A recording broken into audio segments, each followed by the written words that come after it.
Olá pessoal do Instagram do Amarelo, meu nome é Jean, eu sou estudante de Arquitetura e Urbanismo e a convite de Amali e de Pedro eu vim falar sobre um pouquinho de um livro que me tocou a minha vida. E aí, como eles deixaram uma caixinha de sugestões, eu indiquei esse livro e eles me convidaram para poder falar um pouquinho sobre ele. Então eu já gostaria de agradecer pelo espaço e já dizer também que eu sou sócio e fã número 1 do Instagram do Amarelo, né?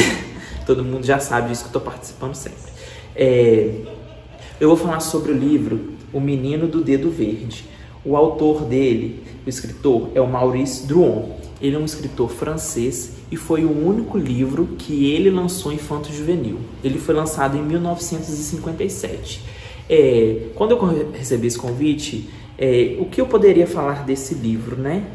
Eu fiquei pensando muito, porque esse livro tem que ser lido por todo mundo, independente da idade. Ele é infanto-juvenil, mas ele é um livro que aborda muitas temáticas e críticas sociais. E esse livro, qualquer época que você ler, seja em algum ano, alguma estação, você vai ter uma interpretação do momento que você vive. Então eu diria que esse livro é bastante atemporal, porque ele fala e aborda muitas questões na parte literária, mas que a gente pode refletir no nosso cotidiano, no momento que a gente está vivendo. Então, ele fala sobre um menino que se chama Tisto, e até os 8 anos de idade ele foi educado dentro de casa. E aí quando chega nessa idade, a família dele resolve enviá-lo para uma escola.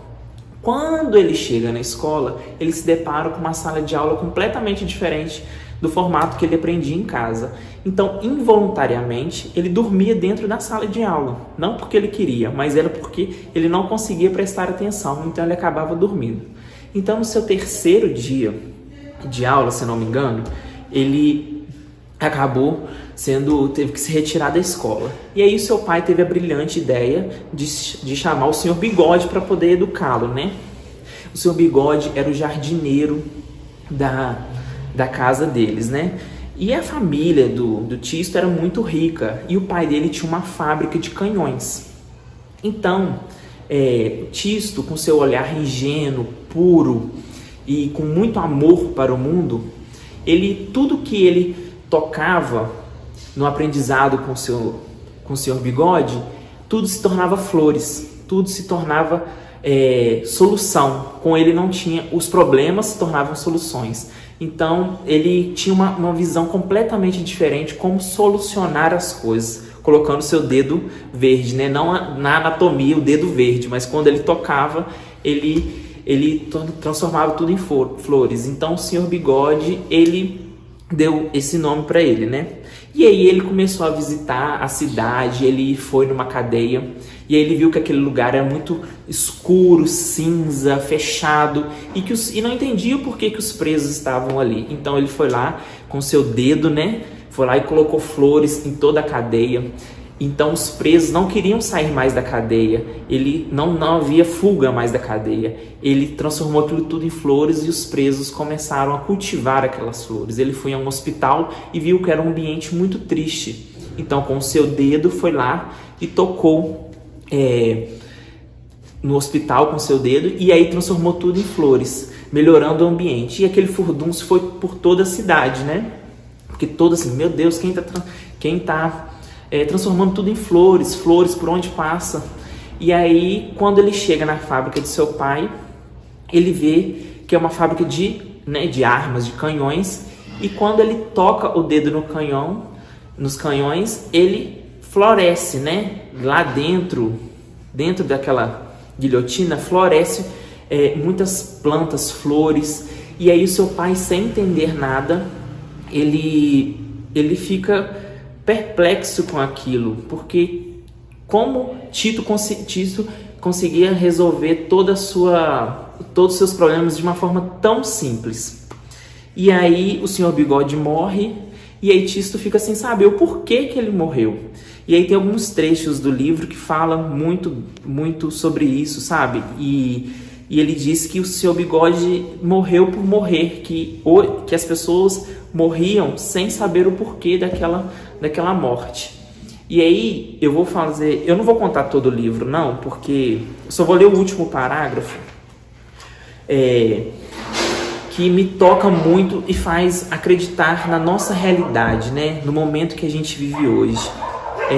O último parágrafo fala: quando os moradores da casa que brilha saíram aquela manhã a chamar Tisto por todos os cantos, viram no meio do prado 2 chinelinhos e uma frase escrita em belas letras douradas: Tisto era um anjo.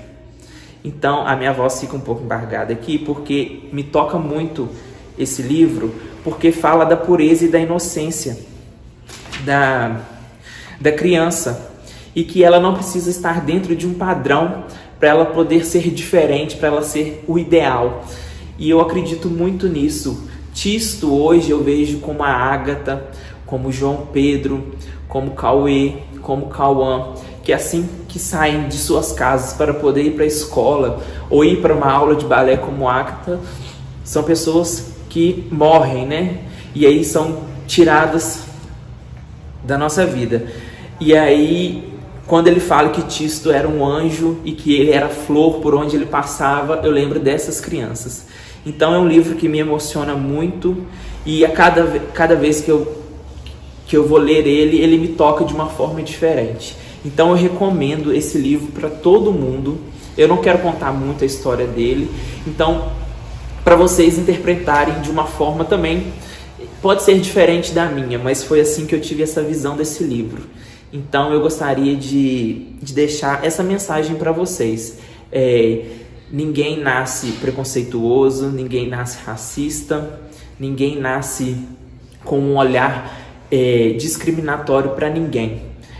O amor, apenas o amor é capaz de curar todas as feridas do mundo. Então preservem as nossas crianças, preservem a inocência, a ingenuidade, as relações humanas que essas crianças podem ter para nós.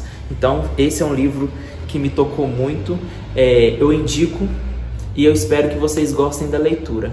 Um beijo.